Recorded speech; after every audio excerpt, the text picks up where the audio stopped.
Dan untuk informasi lengkap mengenai groundbreaking kereta Bandara Adi Sumarmo Boyolali Jawa Tengah akan disampaikan oleh Sabrina Hasilah langsung dari Boyolali.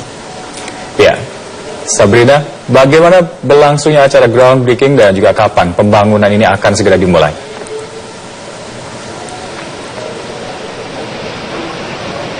Ya, Zakia dan juga Alka, peletakan batu pertama atau groundbreaking pembangunan kereta Bandara Adi Sumarmo Boyolali Jawa Tengah tadi sudah dilakukan oleh Presiden Joko Widodo sekitar pukul 9 waktu Indonesia Barat, didampingi dengan sejumlah menteri seperti Menteri Perhubungan Budi Karya, Menteri BUMN Rini Sumarno, dan juga tadi ada Gubernur Jawa Tengah Ganjar Pranowo.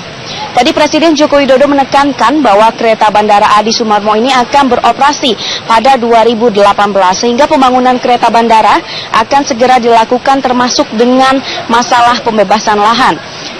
Ada sekitar 40 hektar lahan yang harus dibebaskan, namun 80% diantaranya merupakan lahan milik BUMN sehingga tidak menjadi kendala.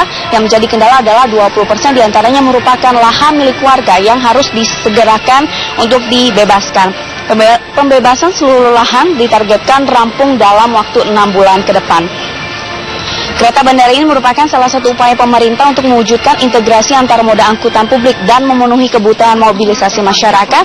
Selain itu juga untuk mendukung wisata Borobudur yang ada di Yogyakarta.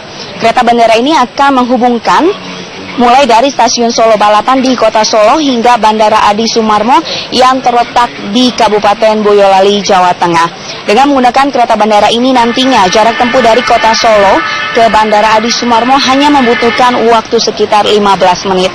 Tidak hanya itu saja, masyarakat dari Yogyakarta juga bisa merasakan manfaat kereta bandara ini. Masyarakat dari Yogyakarta yang akan menuju Bandara Adi Sumarmo hanya memerlukan waktu sekitar 1 jam 11 menit saja. Pembangunan jalur kereta bandara ini terdiri dari 2 segmen. Segmen pertama dimulai dari stasiun Solo Balapan hingga stasiun Solo Balapan Baru sepanjang 3,5 km yang merupakan jalur kereta api existing. Sementara segmen kedua dimulai dari stasiun Solo Balapan Baru hingga Bandara Adi Sumarmo sepanjang 10 km yang akan dibangun jalur kereta api baru. Tadi menurut Menteri Perhubungan Budi Karya bahwa akan ada 4 kereta yang mana dalam setiap kereta ini akan ada 4 gerbong dan dapat menampung sekitar 200 orang dan kereta akan tiba setiap 30 menit sekali. Tidak hanya di Solo atau di Boyolali saja, pembangunan kereta bandara ini juga dilakukan di daerah lainnya seperti di Jakarta, di Surabaya, Bandar Lampung, dan juga sejumlah daerah lainnya. Dan berikut adalah pernyataan dari Presiden Joko Widodo. 2018 berarti hanya waktu nggak ada 2 tahun harus rampung. Nah, kalau nggak cepat langsung dimulai ya nggak rampung.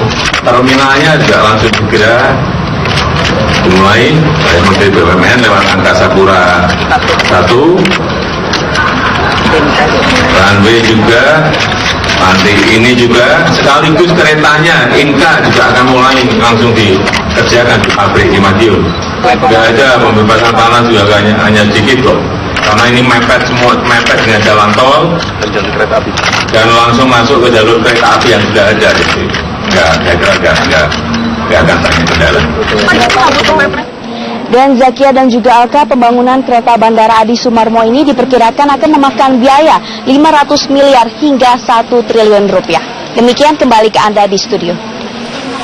Sabrina Hasilah melaporkan langsung dari Boyolali, Jawa Tengah. Terima kasih.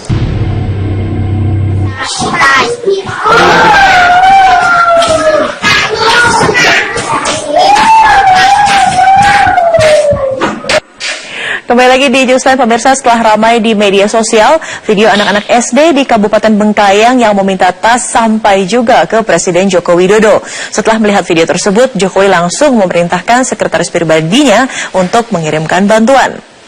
Jokowi meminta sekretaris pribadinya untuk membeli perlengkapan sekolah berisi seragam, tas sekolah, dan peralatan sekolah berupa buku tulis, alat tulis, tempat bekal, tempat air minum, buku gambar, dan juga krayon.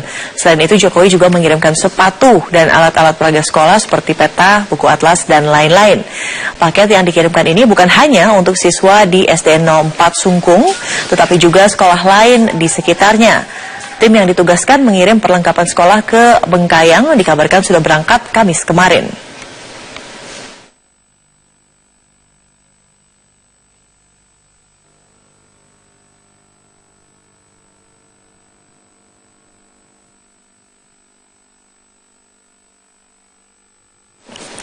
Video Pak Jokowi minta tas ini beredar luas di media sosial dan langsung menarik perhatian masyarakat. Video berdurasi kurang dari 1 menit ini berisi mengenai 4 siswa SD Bengkayang yang meminta tas kepada Presiden Joko Widodo. SD Bengkayang ini hanyalah satu dari sekian potret pilu pendidikan di Indonesia.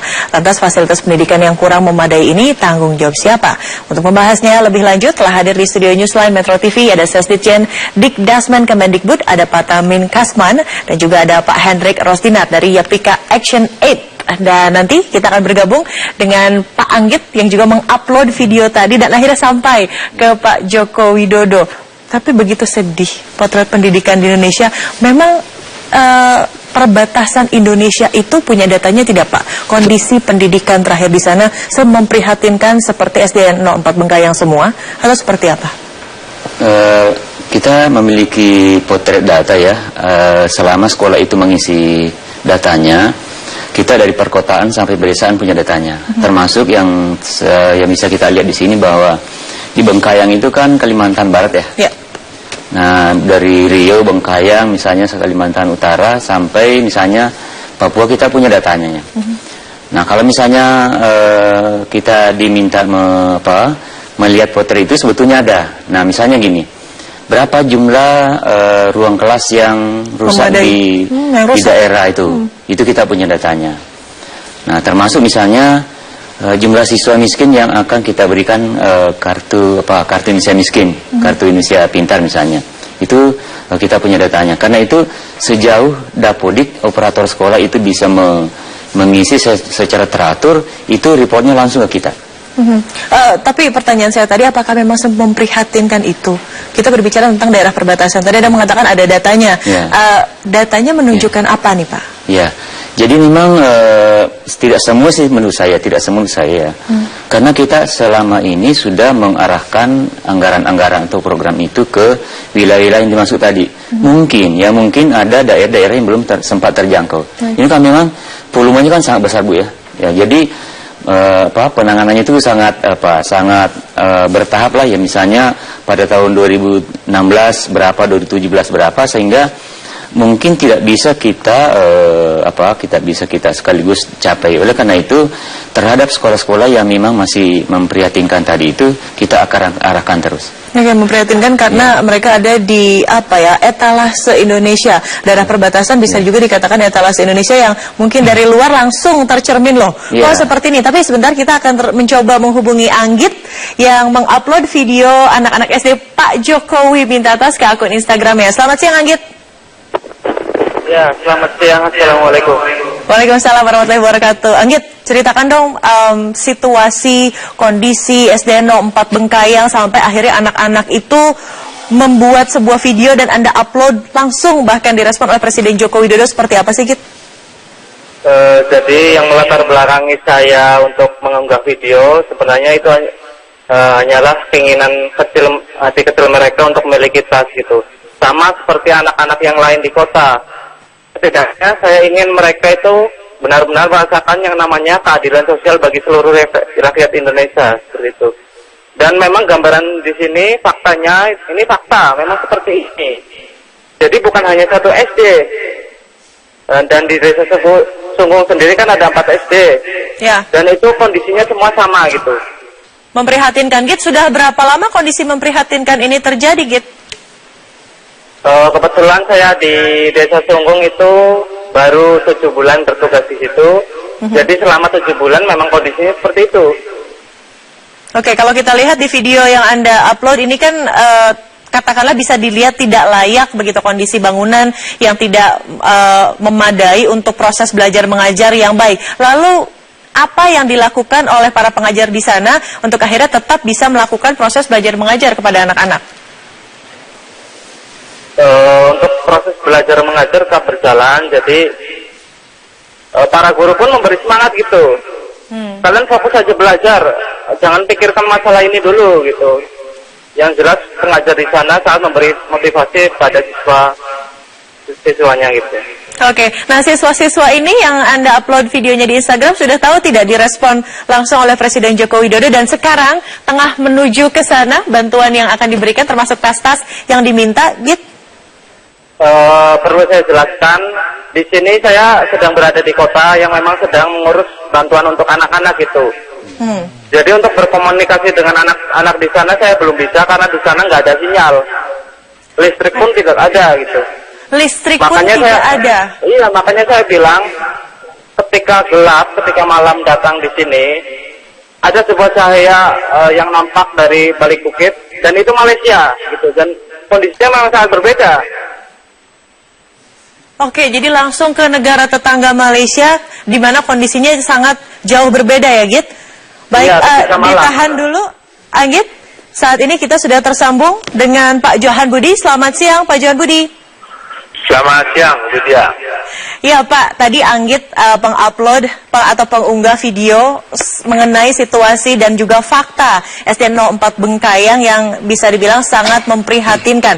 Pertama kali Pak Joko Widodo mendapatkan informasi tentang akun Instagram atau video yang diupload ini dari mana, Pak? Ya, jadi selain Presiden memperoleh informasi dari media sosial ya. Jadi Presiden pada tanggal 5 April yang lalu sempat melihat video yang viral di sosial media mengenai permintaan beberapa siswa untuk memperoleh tas sekolah.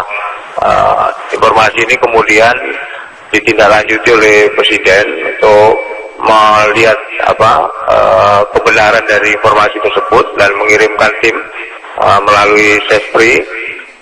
Kemudian setelah dicek tanggal 6 April yang kemarin sudah dikirim tim ke sana ke Pontianak yang akan membawa bantuan paket perlengkapan sekolah untuk 140 siswa SDN 04 Sungkung Bengkayang ya, di Kalimantan Barat. Ya. Baik, berarti sedang dalam perjalanan, Pak. Proses dari Pontianak saja menuju ke Bengkayang itu memakan waktu berjam-jam begitu. Ini tim yang diturunkan berapa orang, Pak? Ya, jadi memang benar bahwa menuju ke lokasi itu perlu perjalanan darat dan sungai juga ya, sekitar 2-3 hari baru sampai ke sana. Kemungkinan tim ini belum sampai ke sana atau mungkin juga baru ya, karena tanggal 6 tim baru bergerak ke sana membawa sejumlah peralatan sekolah, alat tulis, seragam, tas sekolah, sepatu, kemudian juga alat-alat peraga sekolah lainnya untuk diberikan kepada 140 siswa ya, dari SDN 04 di Sungkung Bengkayang. Tidak hanya itu sebenarnya, Widya, Presiden juga meminta pada tim itu membawa bantuan yang hampir sama kepada beberapa SDN di perbatasan, yaitu SDN 09 Senoleng sekitar 151 untuk 151 siswa, SDN 10 Medeng 168 siswa, Senebeh itu 148 orang, SDN 11. Kemudian juga SDN 07 di Kaput untuk 35 siswa. Jadi media perlu disampaikan bahwa memang Presiden Jokowi concern ya terhadap perbatasan Pulau yang lalu. Kalau Anda lihat kan meresmikan juga lintas batas. Di dalam sambutan Presiden waktu itu juga disampaikan bahwa tidak hanya lintas batas saja yang diperbaiki gedungnya, tetapi juga perekonomian masyarakat sekitar, termasuk pendidikan dan juga kesehatan, sehingga apa yang selama ini tadi sempat disampaikan mereka sekolah di negara sebelah, kemudian berobat ke negara sebelah. Betapa jomplang katanya dan, Pak, di sana penuh cahaya, sementara listrik saja belum masuk. Mungkin bukan hanya bantuan untuk alat tulis saja sekolah, mungkin diperbaiki juga infrastruktur dan lain-lainnya, kemungkinan demikian, Pak Johan? Itu sudah dilakukan, Widya, di beberapa kemarin. Kebetulan saya ikut juga waktu kunjungan ke Entikong, kemudian juga ke Badau. Itu jalannya sudah cukup lebar. Memang belum ada perlu tambahan dari sarana prasarana. Ketika berdialog dengan warga di sana, Presiden memperoleh informasi mereka membutuhkan misalnya sekolah, ya, tingkat SMA, kemudian juga tingkat kejuruan, kemudian juga mereka minta rumah sakit, juga pasar. Itu semua diprioritaskan oleh Presiden dan memerintahkan secara langsung kepada para menteri yang terkait untuk fokus juga terhadap pembangunan di perbatasan. Baik Pak Johan Budi, logikanya kalau kemarin sudah berangkat berarti dipastikan mungkin Senin sudah ada di tangan anak-anak SD 04 Bengkayang? Ya, jadi kalau dari penjelasan tim ya, rutenya itu Jakarta Pontianak, kemudian Pontianak ke Entikong menggunakan truk sekitar 6-7 jam. Kemudian juga melalui sungai, Widya. Ya. Jadi melalui sungai juga itu sekitar 7-8 jam. Jadi diperkirakan kalau tanggal 6 ya kemungkinan sampai sana 8 atau 9. Kalau kita lihat Pak, pesan ini begitu efektif, begitu menggunakan media sosial. Bisa jadi ini menjadi inspirasi lainnya teman-teman guru-guru di daerah terpencil yang juga mungkin tidak ada listrik, tidak ada internet di sana untuk melakukan hal yang sama sebagai bentuk potret pendidikan di Indonesia, terutama di wilayah perbatasan yang seharusnya menjadi wajah utama Indonesia juga akan dibenahi, Pak Johan Budi? Ya, saya kira tentu Presiden tidak hanya respon dari di media sosial saja. Dari kejadian ini sebelumnya juga pernah ada kejadian serupa yang kemudian Presiden memerintahkan pada menteri terkait ya, dalam hal ini Kementerian Pendidikan, juga Kementerian Kesehatan, termasuk juga Kementerian Menteri Sosial ya, untuk memperhatikan hal-hal seperti yang dikeluhkan oleh teman-teman atau saudara-saudara kita yang ada di perbatasan ya. Ada soal listrik, kemudian soal sekolah, kemudian juga soal kesehatan, juga infrastruktur ya. Infrastruktur beberapa perbatasan saya kira sudah lebih bagus dibanding di negara tetangga. Kebetulan saya waktu itu ikut sendiri waktu kunjungan kerja Presiden ke Entikong dan Badau, jalannya memang sudah sangat berubah ya. Bagus sekali dibanding yang di Malaysia, bagusan yang di Indonesia yang kemarin kita lihat. Iya. Baik, berarti sudah ada perbaikan. Kita tunggu lagi tentunya perbaikan-perbaikan yang lebih signifikan dan juga konkret. Thank God ya Presiden kita kekinian, sangat bisa mengoptimalkan media sosial dan juga teknologi untuk tentunya memperbaiki bangsa ini. Terima kasih Pak Johan Budi sudah bergabung bersama kami di Newsline. Selamat kembali bertugas. Jadi kalau mau tas langsung aja ya mention ke Pak Jokowi, apalagi sekarang lagi sering nge-vlog. Dan pemirsa, Anggit masih bergabung bersama kami, Git? Ya, masih. Git, nanti kita akan lanjutkan bagaimanakah Anda memaparkan dan juga harapan tentunya bagi anak-anak di daerah perbatasan dalam hal ini Bengkayang selepas jeda berikut. Tetaplah bersama kami.